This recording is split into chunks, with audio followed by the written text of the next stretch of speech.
Welcome to the Why We Build podcast. Join Greg Wally to explore the world of remodeling, whether you're on the production team, design team, or managing the whole show. You can expect insights, tips, and stories that inspire and educate. So, let's dive into the Why We Build podcast.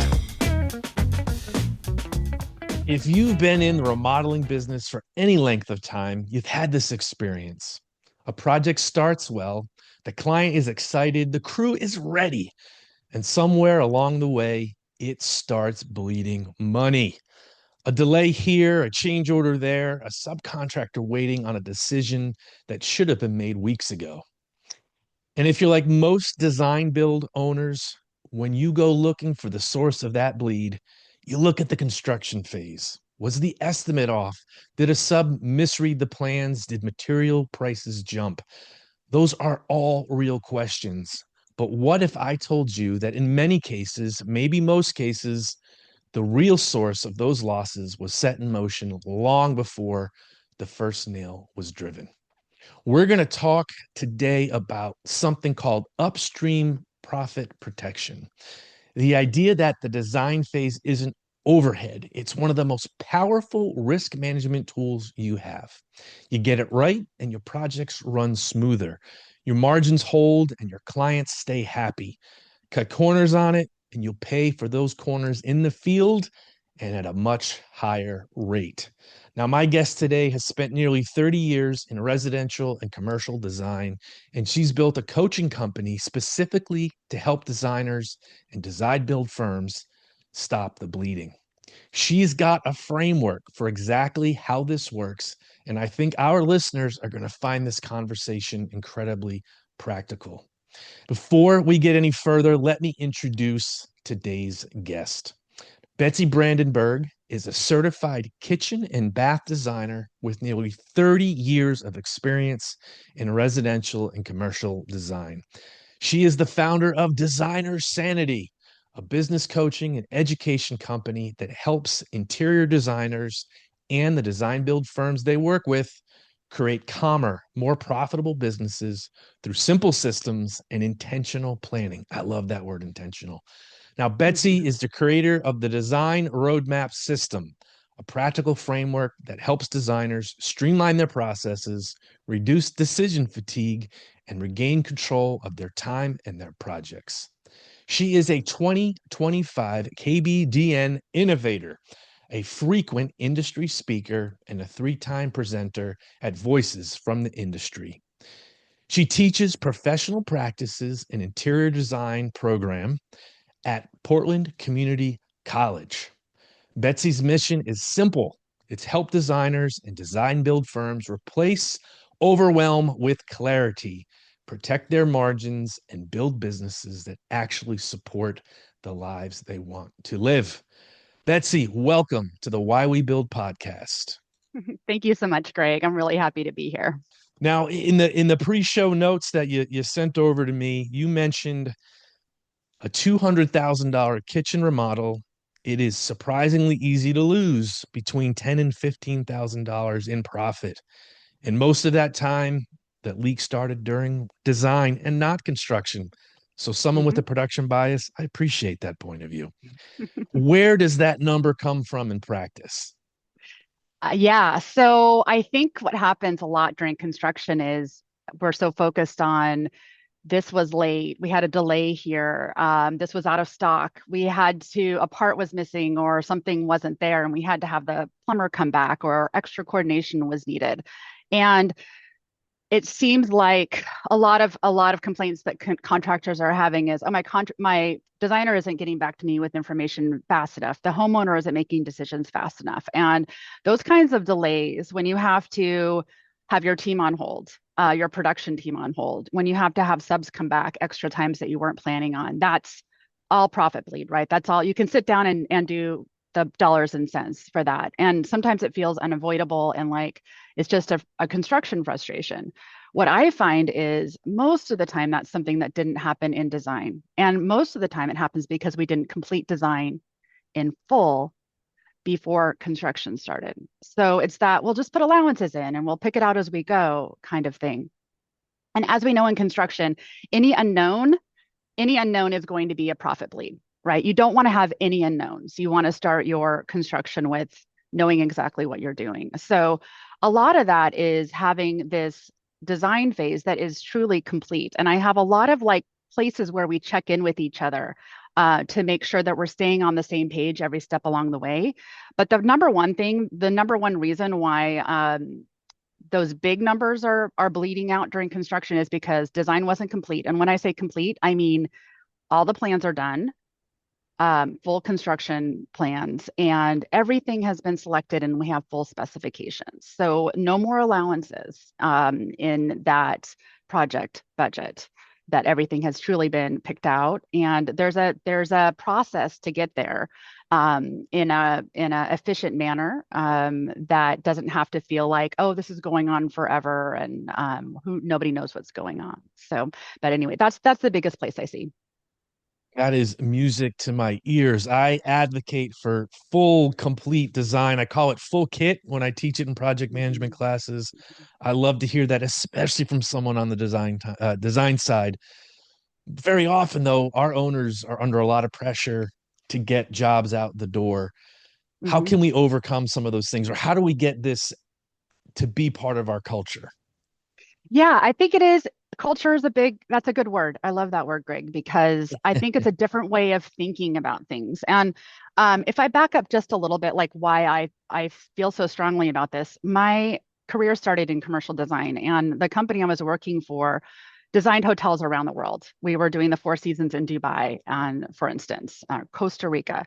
And I was trained on you create this package and you send it off, and you're not going to be there. It has to completely speak for you. Every single detail was drawn out so that your plans and specifications are meant to speak for you. So if you can't be there, and then I came into doing small scale design build here for local things, and the contractor's like, well, we need the plumbing fixtures tomorrow. The plumber's coming. We need this tomorrow. And I remember like running around just reacting to them telling me what they needed when, and thinking, when do I get to do design? When does the design part happen? When do I do that part where I think it all through and then tell them what we're doing? Like that wasn't, it was funny. That wasn't happening. That wasn't kind of part of their MO. And at the same time, they're complaining and they're stressed because we needed that yesterday. Where is that? Why can't we have that decision?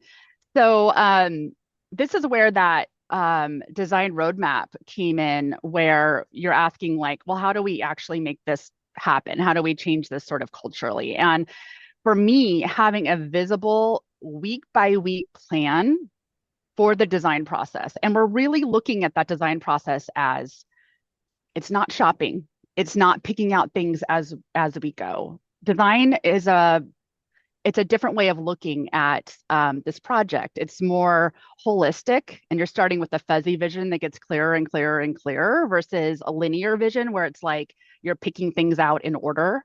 It's a very different way of looking at things, and lots of it is actually determining what the actual scope is going to be, which can be a little nerve-wracking for a contractor who's like, we need to deal in the knowns, right? But we have guardrails on that process, and we have check-in points on that process. So, do you want me kind of like to talk you through some of those little check-in points that kind of keep it aligned a little bit better? Yeah, before we get to the design roadmap system, which I'm really excited to talk about, let's dig into the pain a little more. So this is around Yeah. the five profit bleeds, right? So Hmm.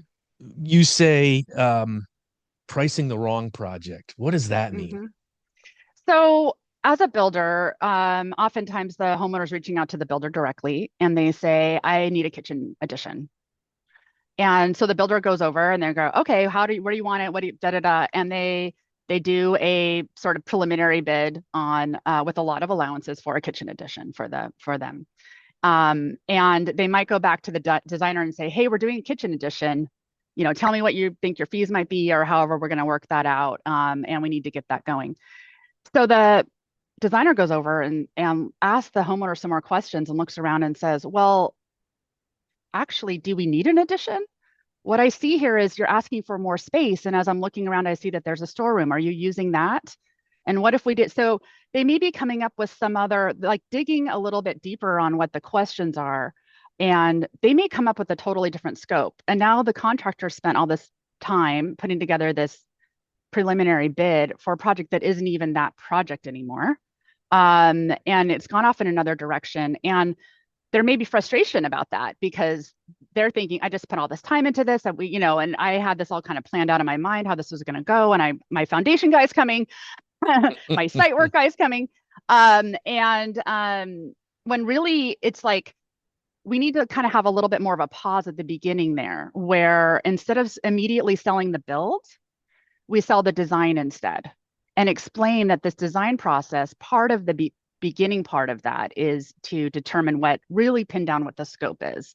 And there might be some deeper questions. And I'm not saying contractors don't do this too. A lot of them do. We'll go and look and say, hey, is that really what you want? I see this other opportunity. But really what we're trying to get to is, when I say pricing the wrong project, that first initial, what the homeowner says they want, if we don't dig deeper into that and really understand deeply who they are, what they want, how they live in their home, how they plan to live in their home, all these deeper questions that a trained designer is trained to do, to really get at the heart of what they want. Oftentimes, that's where homeowners later start questioning and rethinking and crowdsourcing and going, oh, I thought I might do this instead. And as a contractor, you're already building. And then the homeowner's like, but my cousin Joey has this over here, and maybe I thought I'd do this. And so suddenly they're thinking of all these other things that maybe they could have done. So a lot of what we just think, well, the homeowner's being frustrating and they're not making a decision or sticking with what they said. But design actually is designed to go through that intentionally, to explore all those possibilities intentionally during that first programming kind of schematic phase of design, to say, what are some of the different possibilities that we could have here? And decide on the best course of action, so that it's far less likely, then the homeowners are really committed. And it's far less likely that the homeowner is going to change their mind later on. So it's kind of that 1-2 punch of, we made the decision too quickly and didn't ask enough questions. And we also didn't kind of let ourselves go through a little bit of that design process where we explored some of the other options that will then come back and bite us later. I think that ties into what we've got as number 2 here, which is that incomplete design, right? We're starting something that's not complete, which doesn't ever help anyone. Long lead items, that's something that's on the list as well. Tell me, and that's the bane of my existence, has been long lead items. Electrical, decorative light fixtures have taken me off schedule more times than I care to remember. 100%, 100%. So that's something that is very common, and it's frustrating for the designer as well. When I know I've been called back on a job where I specified a light wall sconce that needed a European, J-box fitting for it that was not the usual size, and the regular one went in, and then the contractor came back and said, "Oh, you just have to choose something that's in stock because literally the electrician's coming tomorrow and we have to install these." And here I had gone through this whole long process of selecting this and looking at different options. The homeowners actually invested a lot in me to show them all those different options and to figure all of that out, right? And the heights were based on that size. I mean, it was a lot that was tied to that decision. And that was frustrating. And so I learned from that and a million other examples like that we can all relate to, the long lead time item, for instance, to have I call it a construction document handoff meeting, which it's a very simple thing. It takes, an hour or two. Hopefully it's the contractor, the designer, and the homeowner there. And so we've finished construction documents. They are complete.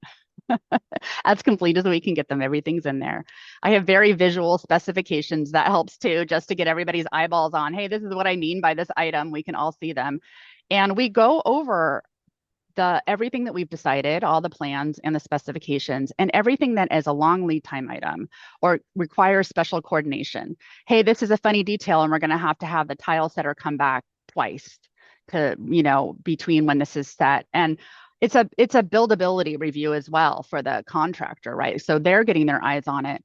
And all of those things are flagged, like the long lead time items. And so the contractor knows before they've done anything, because we all need, it may or may not have been on the plans and may or may not have been in the specs, but we all need that extra balance and checks and balances, Mhm. right? Because contractors have 1,000 things that they're coordinating and 1,000 things on their plate, and you're ready to order and you just want to order. But there may be something weird on there. Like it wouldn't hurt to have a little like nudge, like, hey, this is a weird one, and or also checks in along the way. So that's the big one, that handoff. And it's the thing I get me and other designers I work with have the biggest pushback from contractors, which is, I don't have time to do that. I don't need to do that. I can just read the plans, which is true. They are busy and they don't have time and they can just read the plans. But the fact is, there are thousands of dollars that get lost. I think it's worth, if you think about that $10,000 or however many thousands, missing that little detail could cost, or you see it, contractor, on there, and as you're looking at together, and it's a mistake the designer made, right? I mean, I'm not saying it's all one-sided. There's definitely a lot of things in there. Like you're seeing something that's saying, hey, this looks like this and this, is that right? Because that's going to cause, and you're backing it up. And the designer might say, actually, no, that isn't what I meant at all. Or yes, let's make sure that note's on there and I'll update it. So we all have that really clearly. Or you need an extra detail. You're telling me, that could be a big one that you're looking through the plans and you're like, I think the tile setter is going to need a detail on this, or this is going to require more coordination. So you're really thinking through in advance, making those decisions in advance. And that cuts back on so much firefighting and delays and, oh, my tile setter can't move forward because they need an answer on this. I mean, you can just start doing the math in your head, right? Of how much that stuff costs. So that's kind of a change in mindset I want to like put out there of, let's think about how much this is an investment in saving money later on, because those fires they started in design. They didn't start during construction, right? So a lot of that can be prevented with just some communication.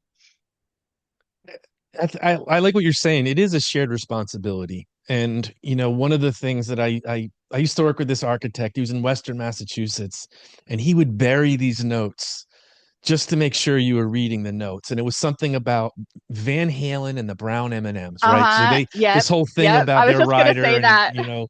and I just loved that idea. Now, my argument with him was stop giving me boilerplate, notes. I don't want to read that same page 35 times. But if you're specifying something that's, a European model, what are some, I'm thinking Drummond's plumbing fixtures, right? There's maybe some tricky things there that's going to impact the layout of the tile. And I was very fortunate to work in very high-end environments Mm-hmm. where the tile layout mattered to the thermostatic control. Like those things were Mm-hmm. important. So to have that Mm-hmm. conversation earlier, great book. I don't know if you ever read it, called Upstream by Dan Heath. If you Mm-hmm. haven't read it, you should read it. It's all about this idea of upstream thinking. And we'll Yeah. put in the show notes for sure. I've mentioned it before. I think it is not about construction or design or at all, but it's very much relevant to this stuff that we're talking about. Yeah. It sounds like it. Of all those profit bleeds, is there one cost or something that design build firms should focus on more? I think they're all equally relevant, but is there just something Mm-hmm. that tends to trip people up all the time? I have another one that Okay. is another little check-in point that is another one that I think answers that question as well. Okay.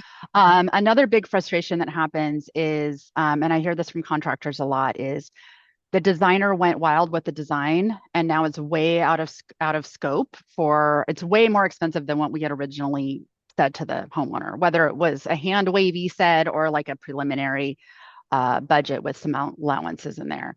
And so then the contractor gets to be the bad guy and the killer of dreams. And the homeowner's mad at them because the designer got excited and did all this crazy stuff, right?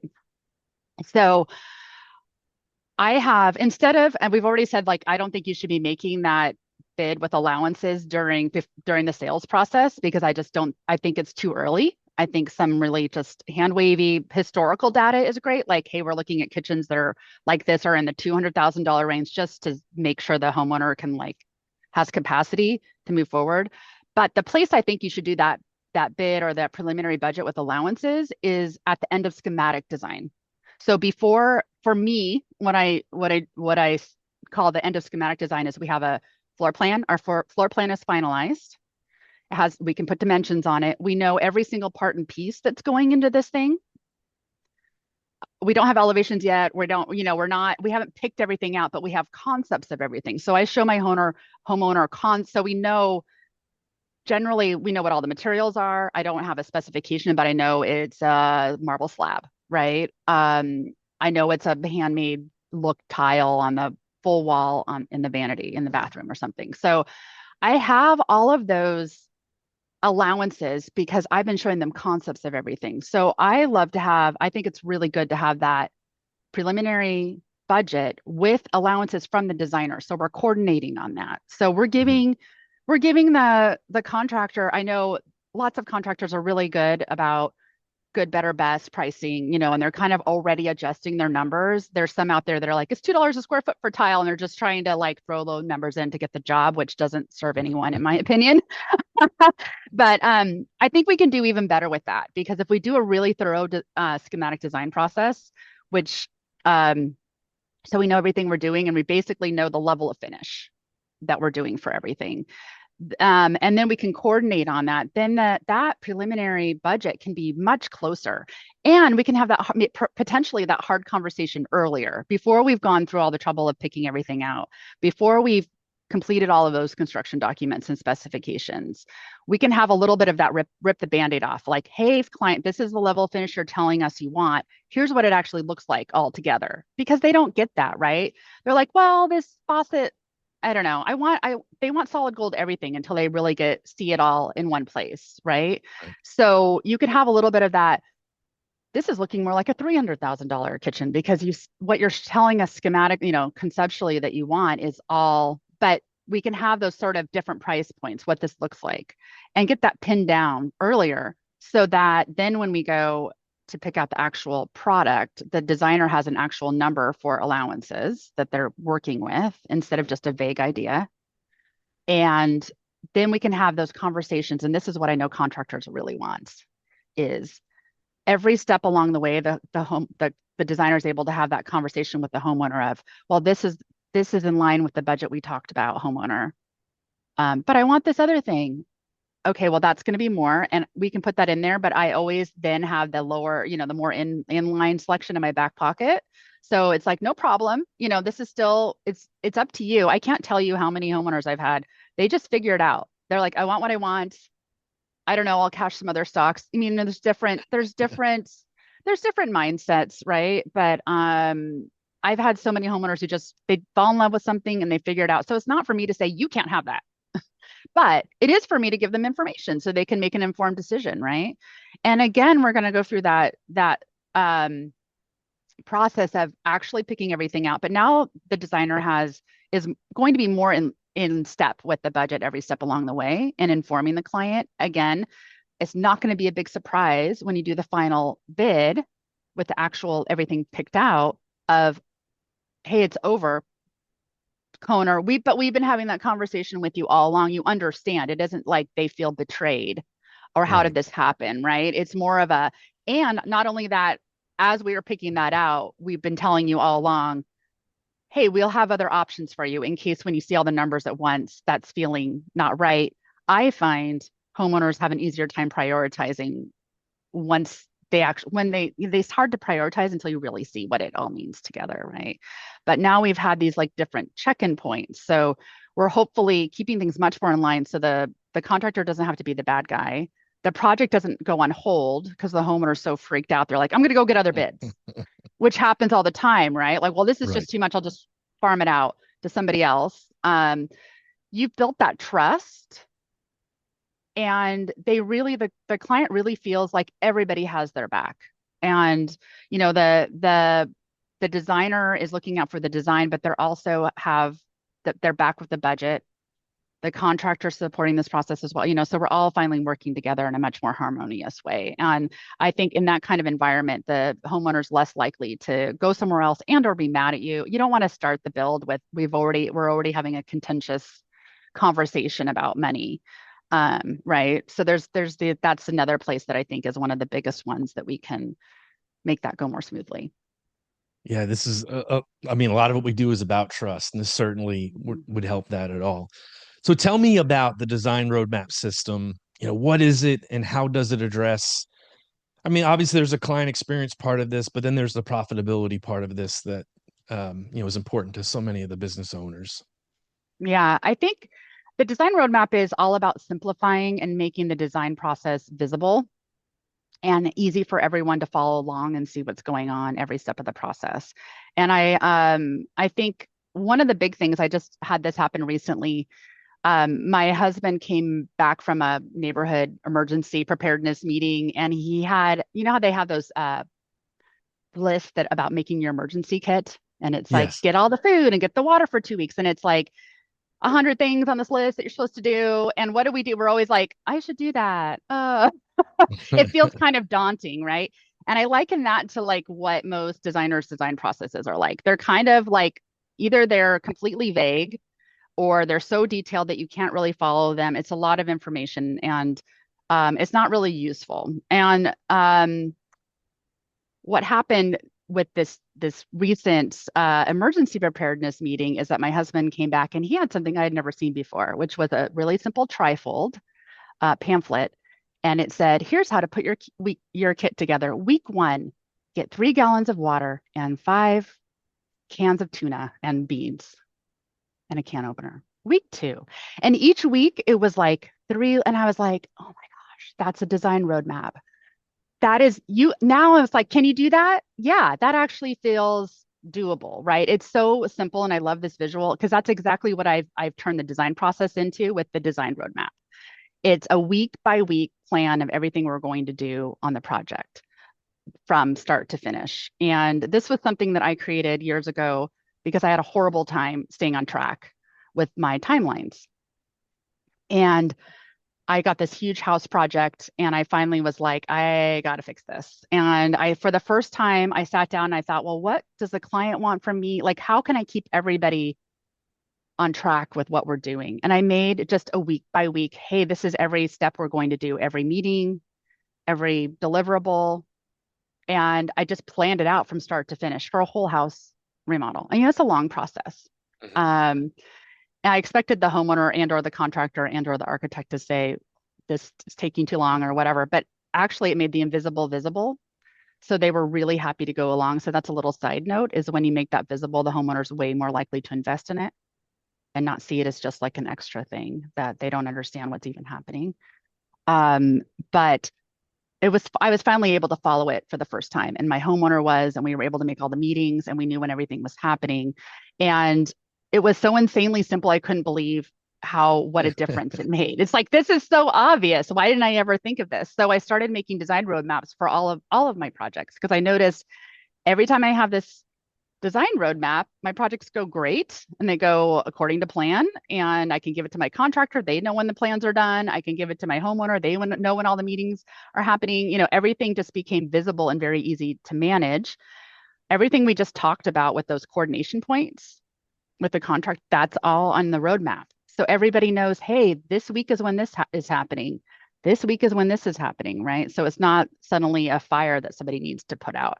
And just that ease, simplicity, and communication and the visibility of it is so transformative. I can't even tell you. So I just noticed suddenly I was doing bigger, better projects with less stress. I was able to hire help because I knew what to tell them. And everything was just going so much more smoothly. And my other designer friends who are still working in panic and running around like chickens with their heads cut off are like, what's going on? What's up with you? Why are you?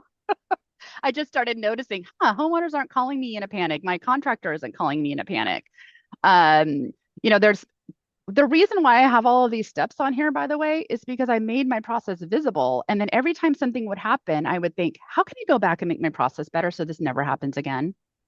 So that process just kept getting better and better and more refined, right? So this gives us something visible as teams also, so that we can see those points and go, okay, how can we I'm always getting these calls, or this is when things always go sideways. What can we add into this to make this go better? So what happens quietly over time is that you just notice you're not having fires to put out anymore. You're not getting panic calls from the homeowner anymore. That was something that took me like quite a few months to notice, that I was like, I'm just free to do my work and there aren't any panics happening. And it was like kind of weird at first. And then I was like, this is because of this, So it's sort of going back and realizing it's that simple planning phase. So anyway, the design roadmap is a very simple thing, but not necessarily easy if you're not used to thinking of your design process that way, right? So if you're not used to thinking of, okay, what is every step and milestone and what are my phases? I've been kind of winging it all these years. So I've literally made thousands at this point for all of my projects and my clients I work with design builds and designers. And so that's what I do in my coaching or mentorship is helping designers create those so that everything can just go more smoothly and taking all of the guesswork out of it. I love that it's so visual. I think that's a really important tool. When we can make our work visible, whether it's a Gantt chart or a, you know, post-it notes on a board, like just something to make things visible. I think that's really, really important. In terms of, making also bringing things into smaller chunks. If someone just wanted to try this on their own, we want them to come to you, of course, to really implement this. But like, what's one thing someone could do immediately to make this part of their culture, as we mentioned, or just part of their process? I think the first thing is, and anyone can do this. I mean, I made my first roadmap. I didn't have a coach. I didn't have help, right? This is just something I did on my own. Is write your process out. And look at it as a week by week. What are my phases and how many weeks do I need that? And just think through those steps in more, instead of just we go from concepts to Mhm. and it's sort of flowy and vague. Think about that emergency preparedness kit where they took the whole thing and then they broke it up into little week by weeks and with actual real goals for that week, right? Not just, we'll just work on it and then I guess we'll be done at some point, right? So to have actual real deliverables that were, little milestones that we're hitting every week.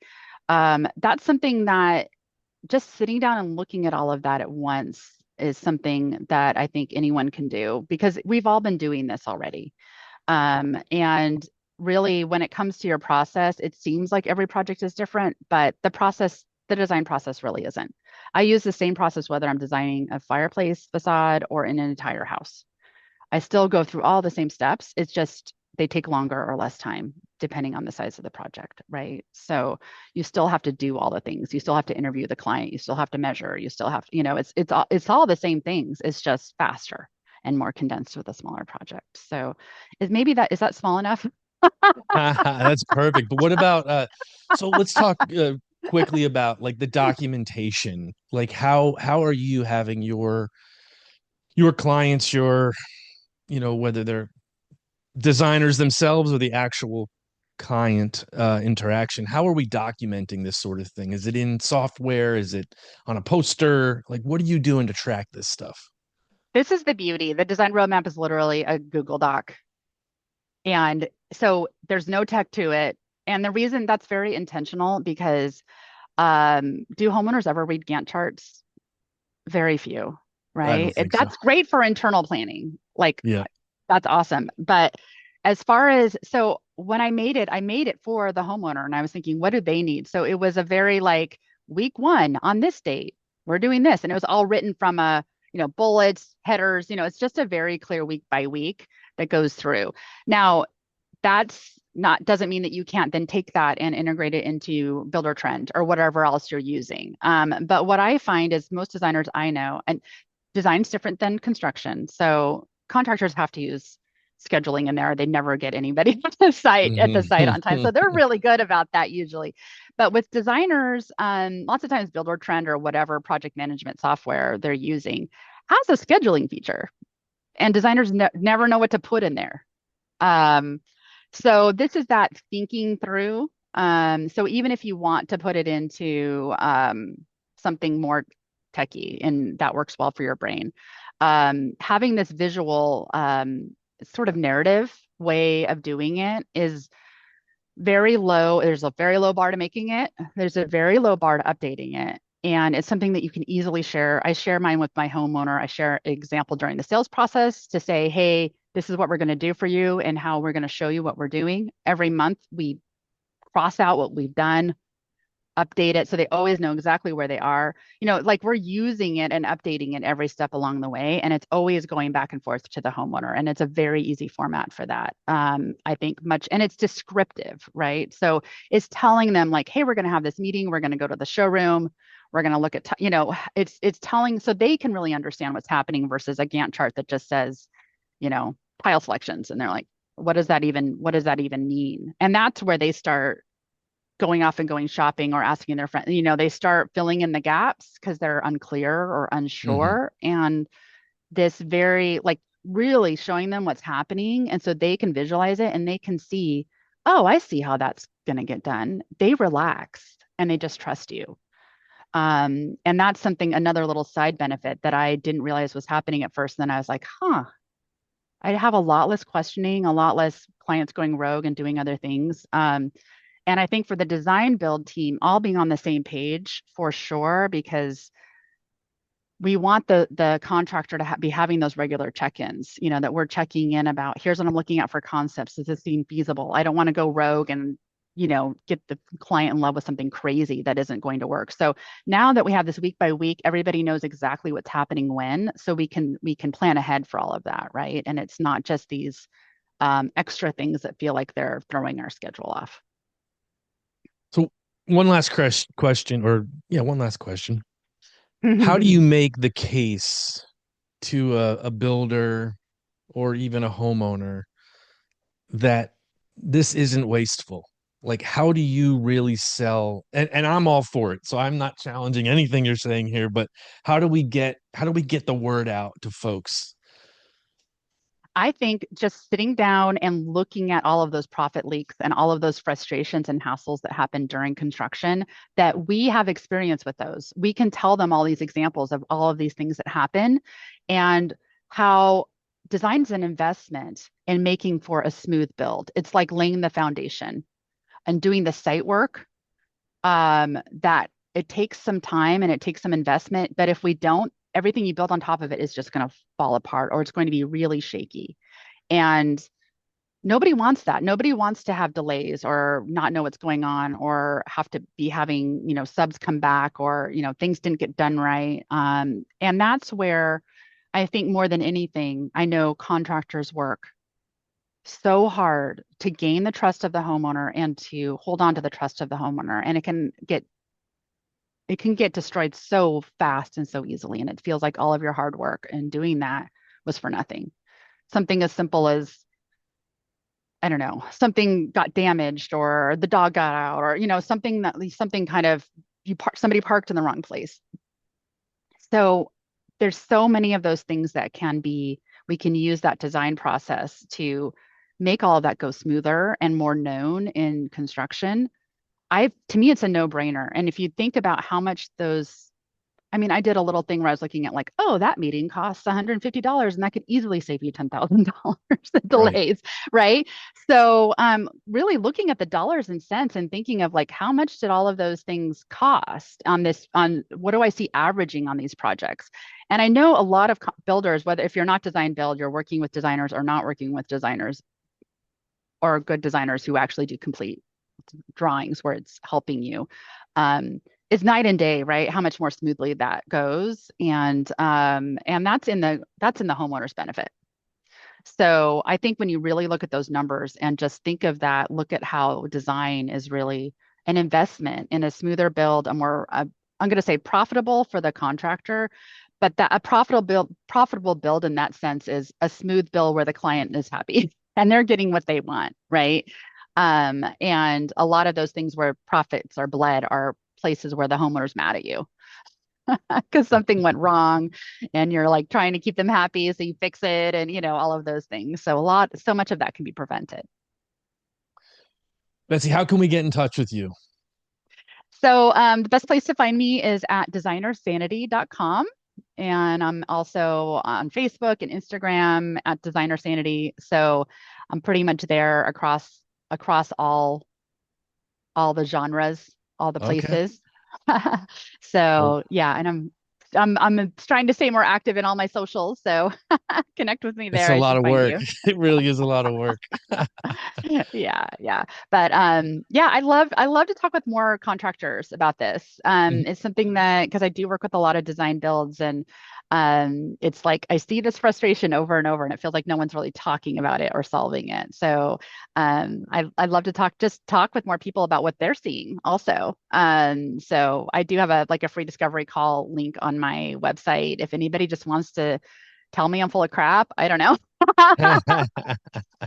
Talk to me and tell me what you're seeing. But I also, love to just like have those conversations because every single one gets just builds more understanding and it's like connecting those relationships and making them stronger. We'll be sure to put your socials, email, all that kind of stuff in the show notes for sure. Betsy, this has been a very, very valuable conversation and one that I've been trying to get across for a long time.